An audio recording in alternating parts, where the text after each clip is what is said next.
So while I have a free second, sorry about the wrong angle, whatever, freaking camera. So this is the modification that's getting done to the new headlights. So I can get them out again. There you go. It's a Bi-Xenon projector. If you don't know what that is, you can Google it. Basically, that little flap there, it moves down once you engage the high beams, and allows light not from just your low beam, but also your high beam. And you're going to need these with the factory Denali projectors, because that's what are in here. The 03 to 06 Denali projectors from GM. I don't know if they've even got a... Yeah, they even have GM stamped on them. Need these brackets, and you can find these on the forums if you do a Bi-Xenon Retrofit Google search. So I paid $60 for a set of them, obviously one per, and I just went and picked up some nuts and bolts for it, also some sealant, because you're going to need that to weatherproof it.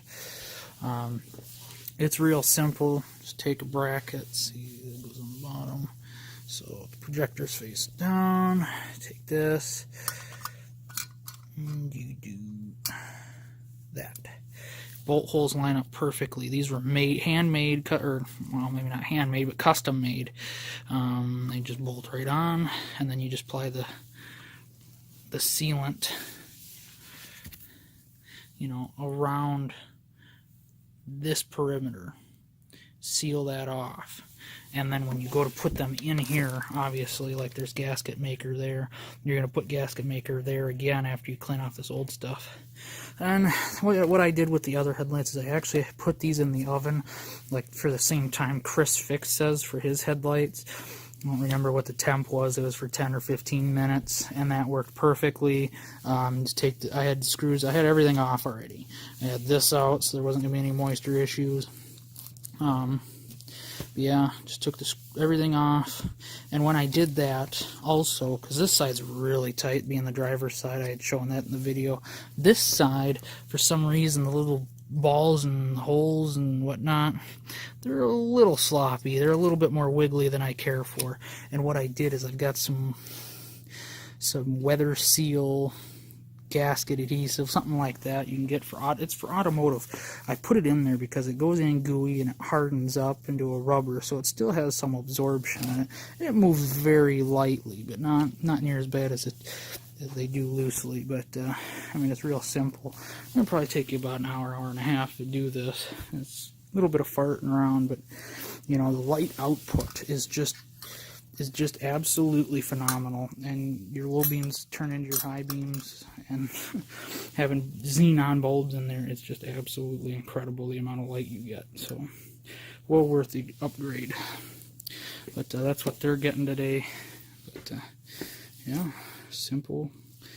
I think there's a 10 mil in there, or 11, one of the two. I think there's only one of them, and then the rest are Phillips screws, so not hard at all. But I'm just going to take a heat gun this time. I'm going to try it. I got one of the Harbor Freight's highest grade heat guns. I'm just going to heat it up around there and see if that'll loosen that up for me, because that gets hot.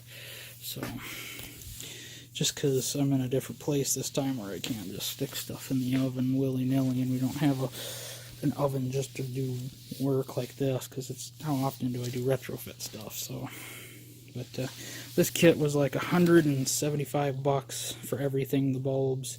If you're going to need those xenon ballast and igniter kit, you're probably looking at another $150 there. I paid $250 for the headlights, $175 plus $150. I mean, trust me, it is worth it. I mean, every dime is immensely worth it. I can't stress that enough. Just the light output. If you drive at night a lot, if you do a lot of city driving, then who cares? You know, these are perfectly fine for the way they are. But if you drive at night, like in Michigan, and you need your high beams on at night to see the deer, this is the way to go, and that saves you a lot of money being able to see them deer. You know, 20, I don't know, 40, 50, 60, 50, I don't know, 80 feet in front of the truck. I don't know how far, but not very good with distances. It's just, if you can see them down the road quicker, that's worth every penny. So, alright, thanks for watching. So I'm still plucking away on it. I've been at it for over an hour now. But just got one finally put together. I picked up these Allen heads that were flat and some nuts. But they're tightened down really nice. This isn't the final product. I'm still working on it. These are the Morimoto Mini H1 7.0. And these brackets I think were made for like the 4.0 or something. And see, the projectors have just a little bit of a square corner, and then he's got the beveled edge on the bracket.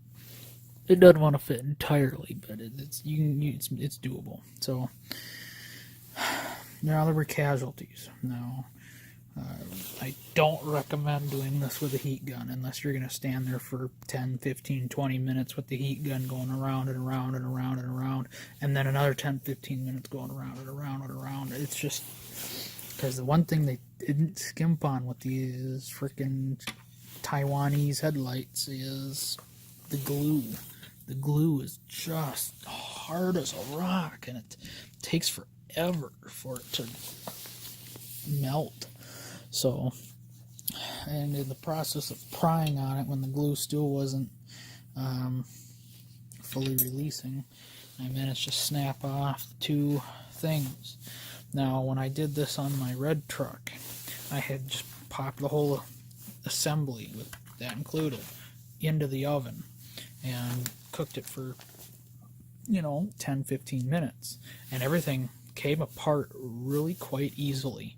That glue had enough time to get heat soaked and just get all the way through, so that way when you grabbed it or stuck a screwdriver, you didn't have to put much force and it would come up.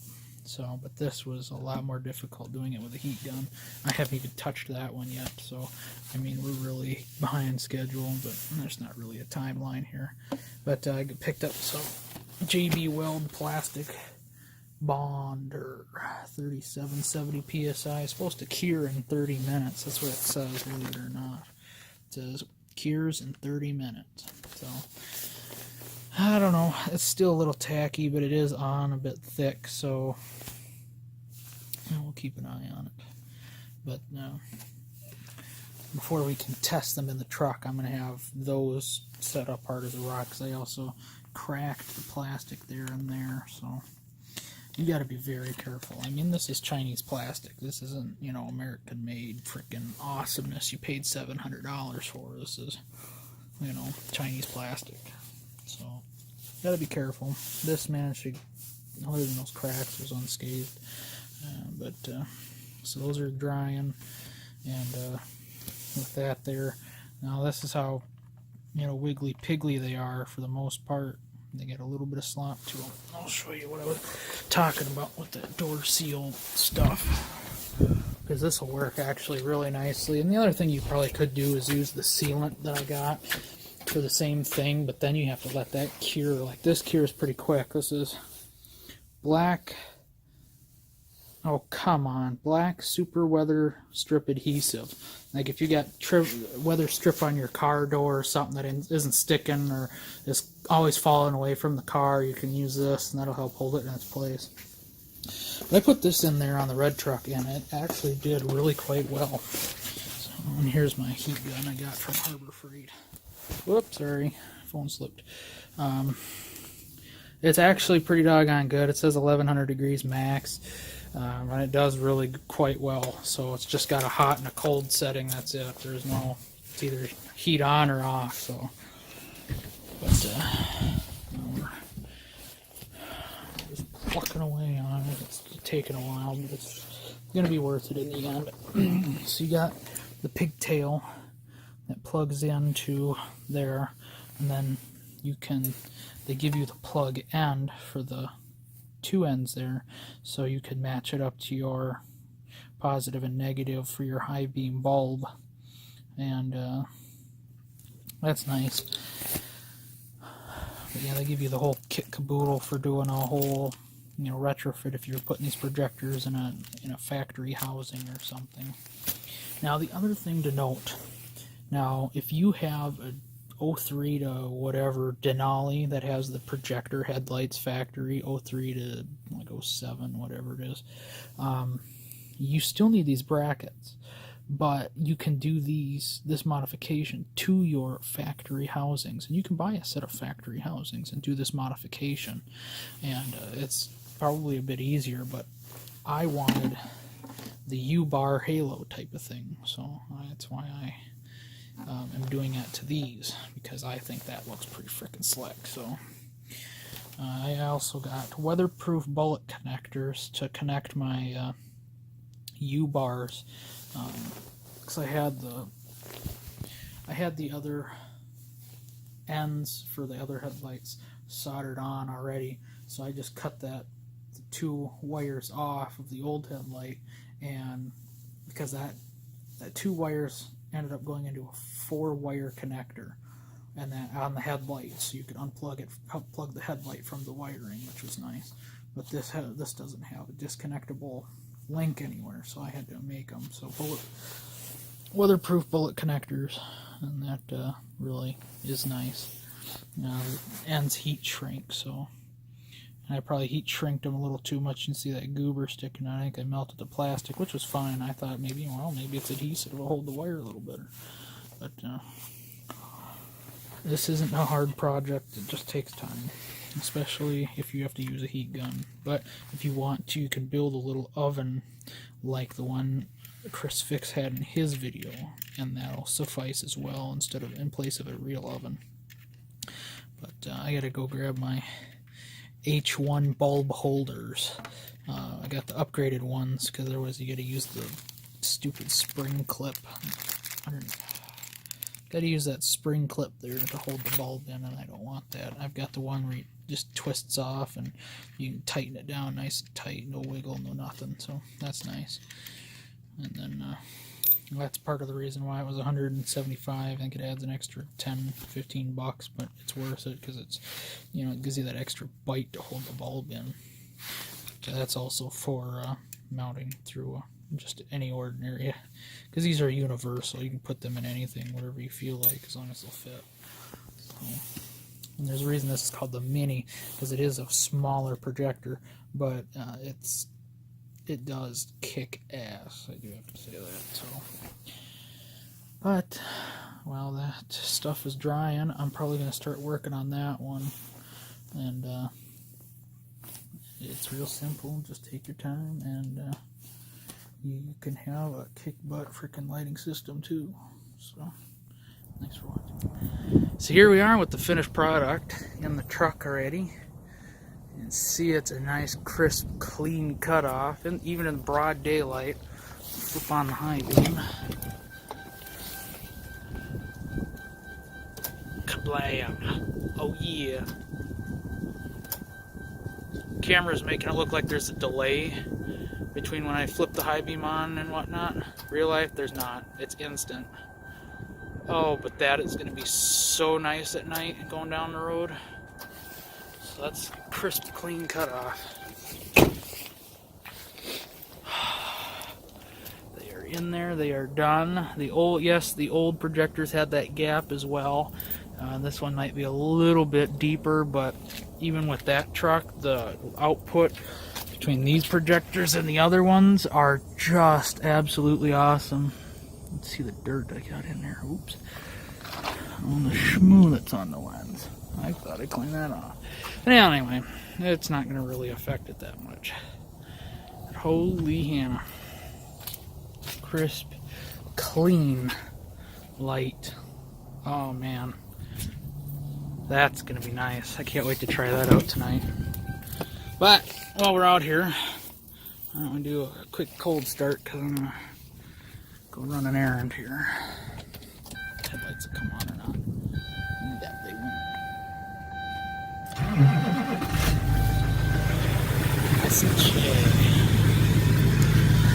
It was negative last night.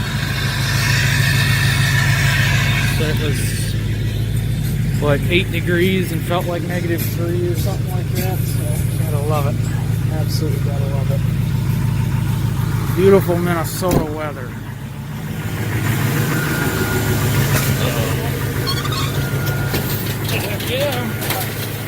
got them in there. I was a little worried.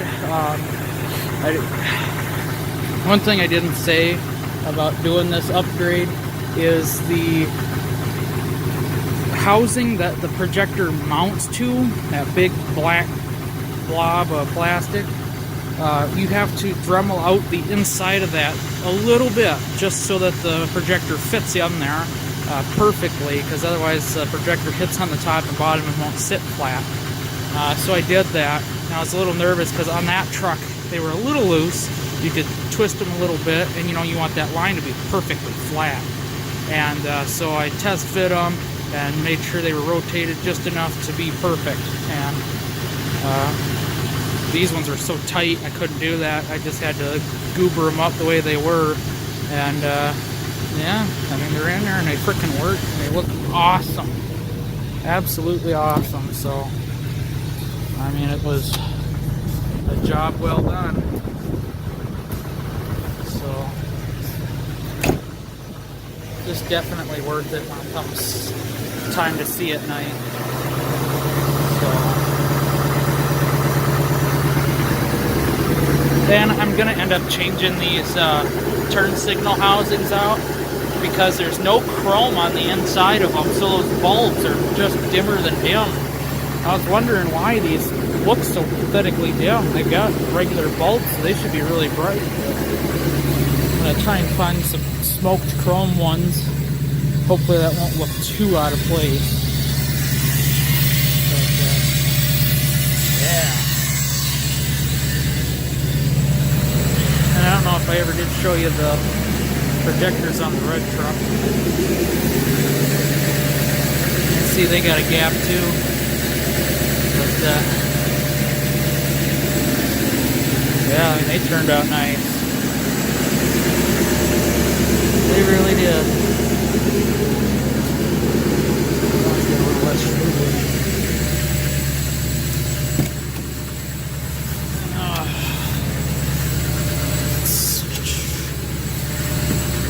Yeah. And those bulbs that were in my high beam, or my low beams, are now down there, and they look freaking awesome. Those are the Supernova 2.0 or 2.5, I don't remember. They got the, I think, version 3.0 now, but these are the older versions, which is fine. They still work great. I mean, at night, they just light the road up like crazy. So, but yeah, there's your Morimoto Mini H1 7.0 retrofit for your Anzo Denali projector or factory Denali projector housing. So it takes time, but it's not that difficult, and then it's well worth it, trust me. We'll try and do a night video of it and see how she does. This camera takes better night pictures than my last one, so we'll give her a shot later tonight. But thanks for watching.